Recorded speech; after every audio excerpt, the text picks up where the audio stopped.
Hello everyone. In this session, we are going to discuss about direct memory access.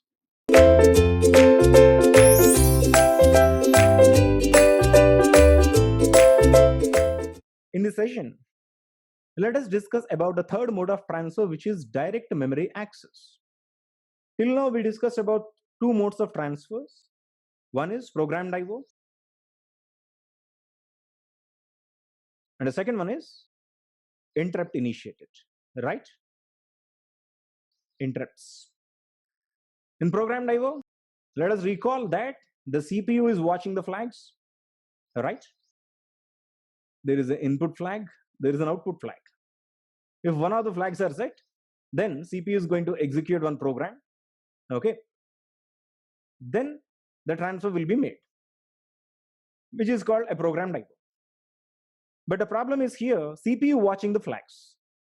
CPU watching the flags, this business is going to waste a lot of time of the CPU. So what we do is we move on to the interrupts, in which the flags will be watched by some mediator who is called an interface. Okay, this flag watching business will be given to interface. Interface is going to interrupt the CPU when one of the flags are set. Then the moment CPU is interrupted, CPU is going to execute something called IO routine in order to make a transfer. This IO routine can also be called as service routine, interrupt service routine. Okay, now let us move on to the third mode of transfer, which is called direct memory access. For that, let us understand why we require this. Anyhow, interrupt is very precise. The interrupt is very useful and it is better than programmed IO. What is the need of going for a direct memory access, which is the third one? Let us understand actually. There is a peripheral device. Actually, there is a peripheral device and there is a main memory, right? When you recollect the thing what has been happening during this transfer, the transfer has to happen only in between peripheral device to the main memory, right? Many times I told you guys that whenever IO device wish to make a transfer, the transfer has to be to and from main memory. If it is an input transfer, there has to be a transfer from input device to the main memory. If there has to be an output transfer, that transfer has to be in between main memory to the output device. So here, the transfer should be exclusively in between peripheral device and main memory. But as you can see in the previous two modes of transfer, CPU is being requested to make this transfer. Peripheral device won't be able to make a transfer directly unless it is going to make a request to the CPU. So every time, either during a programmed IO or in the interrupts, CPU should be requested regarding this transfer, after which CPU will make the transfer by executing either a program or IO routine, in which it is going to collect the data from the peripheral device and it is going to make a transfer to the main memory. So here in which the CPU involvement in this transfer is again a time consuming procedure. As you already know that the transfer has to be only made in between peripheral device to the main memory. But here CPU is getting involved into the transfer. Why CPU is involved into the transfer? Because simply CPU is the total controller. Let me say CPU is the boss of every resource of the computer system. Okay, one of such resource which is used to make this transfer is the bus system. Okay, how the transfer is going to be made? Through the bus system, the transfer has to be made either from main memory to the peripheral devices or from peripheral device to the main memory. There should be the usage of the bus system. But we can't use the bus system directly because bus system is controlled by the CPU. Hence, CPU is going to make this transfer. But in direct memory access, what we'll do is, we will ask the CPU to give the bus system for some time. Okay, because if CPU is interfered, then it will take a lot of time. Let me show you here.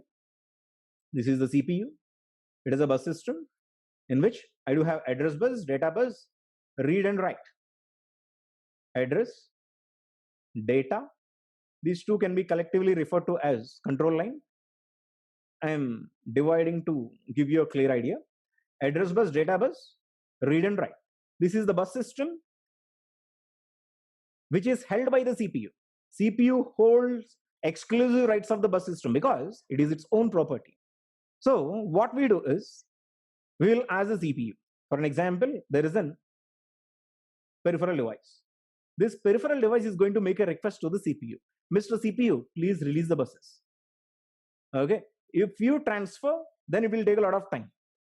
If you give me the bus system for some time, then I'm going to make this transfer directly to the main memory. Okay.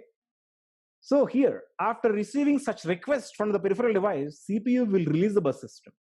As the CPU releases the bus system can be completely held by the peripheral device to make a transfer. Again, let us understand, in DMA control transfer, the peripheral device will make a request to the CPU. Mr. CPU, your intervention is time consuming. If you leave the bus system to me for some time, I will make this transfer to the main memory completely, and I will give you the bus system back once after the transfer is done. Of course, CPU is pretty much happy to leave the bus system because the burden of the CPU will be released, right? Of course, it can be fastly done. So CPU will release the bus system. The moment CPU releases the bus system, peripheral device will start making the transfer. After finishing the transfer, bus system will be given back to the CPU. How it is going to be done? Let us see. Okay, let me show you.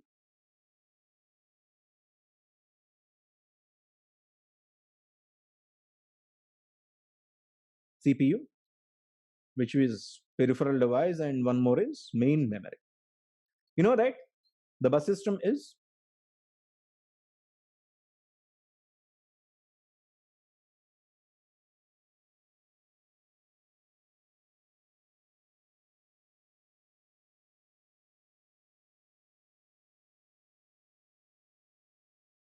actually peripheral device will may have to make a request in either programmed IO or interrupt initiated. After receiving the request, CPU will collect this information from the peripheral device. This is address bus, this is data bus, this is control bus. It is going to collect the data, and finally it is going to make a transfer to the main memory. Here, peripheral device in DMA is going to make a request to the CPU. Mr. CPU, please release the bus system. Then we are going to make a transfer. During this request, the moment request is received, immediately CPU is going to respond to this request by tri-stating its intervention. You can clearly see the moment the peripheral device requests CPU, it is requesting, okay, to release the bus system. Immediately it is going to tri-state this bus system. What is tri-stating? It is going to cut this channel.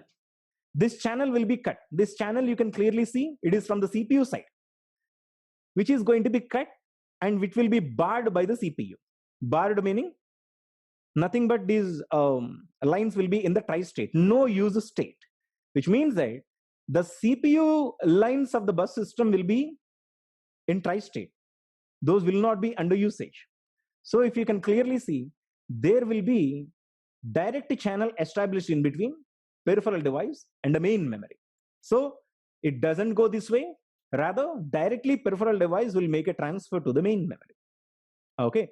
So this is how the transfer is going to happen within the DMA process. Thank you.